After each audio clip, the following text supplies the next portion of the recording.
ತುಂಬ ಲೈಟಾಗಿತ್ತು ಅವ್ರಿಗೆ, ಅಷ್ಟೊಂದೇನು ಜಾಸ್ತಿ ಪಿಗ್ಮೆಂಟೇಷನ್ ಇಲ್ಲ. ಸೊ ಆ ಥರದವ್ರಿಗೆ ಅವ್ರ ಸ್ಕಿನ್ ಟೋನ್ ಏನಿದೆ ಅದಕ್ಕಿಂತ ಡಾರ್ಕರ್ ಶೇಡ್ ತೊಗೊಂಡು ಕಲರ್ ಕರೆಕ್ಷನ್ ಮಾಡಬೇಕು. ಸೊ ಇದು ಆರೆಂಜಿಗೆ ಬರುತ್ತೆ. ವೈಲೆಟಿಗೆ ಬಂದರೆ ಯಾರಿಗೆ ಎಲ್ಲೋ ಪ್ಯಾಚಸ್ ಇದೆ, ಇವಾಗ ಹಲ್ದಿ ಮೇಕಪ್ ಮಾಡಿರ್ತಾರೆ, ಹಲ್ದಿಗೆ ಫುಲ್ಲು ಹಲ್ದಿ ಹಾಕ್ಬಿಟ್ಟು ಫುಲ್ಲು ಎಲ್ಲೋ ಹಾಕ್ಬಿಟ್ಟಿರುತ್ತೆ, ಏನು ವಾಶ್ ಮಾಡಿದ್ರು ಏನು ಕ್ಲೆನ್ಸ್ ಮಾಡಿದ್ರು ಹೋಗ್ತಿರಲ್ಲ. ಸೊ ನೀವು ಕಲರ್ ಕರೆಕ್ಷನ್ಗೆ ವೈಲೆಟ್ ಕಲರ್ ಯೂಸ್ ಮಾಡ್ಬೋದು. ಎಲ್ಲ ಎಲ್ಲೋಗೂ ಇದು ಹಾಕ್ಬಾರ್ದು, ಎಕ್ಸ್ಟ್ರೀಮ್ ಲೆವೆಲ್ ಎಲ್ಲೋನೆಸ್ ಇದ್ರೆ ಮಾತ್ರ ಹಾಕಬೇಕು, ಯೂಸ್ ಮಾಡಬೇಕು. ಇದೇನಕ್ಕೆ ಯೂಸ್ ಮಾಡಬೇಕು? ಒಂದು ಕಲರ್ಗೆ ಬ್ಲ್ಯಾಕ್ ಮಿಕ್ಸ್ ಆದರೆ ಏನಾಗುತ್ತೆ, ವೈಟ್ ಮಿಕ್ಸ್ ಆದರೆ ಏನಾಗುತ್ತೆ.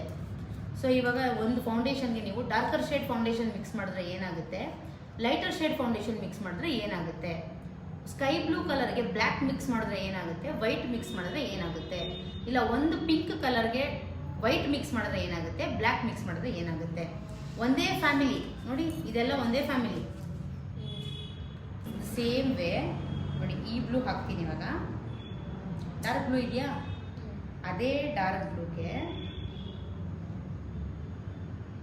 ಬ್ಲ್ಯಾಕ್ ಮಿಕ್ಸ್ ಮಾಡ್ಕೋತೀನಿ.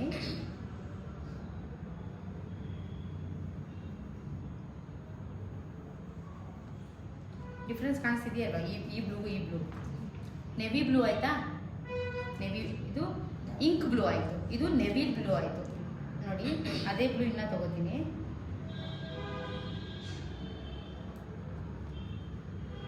ವೈಟ್ ತಗೊಂಡು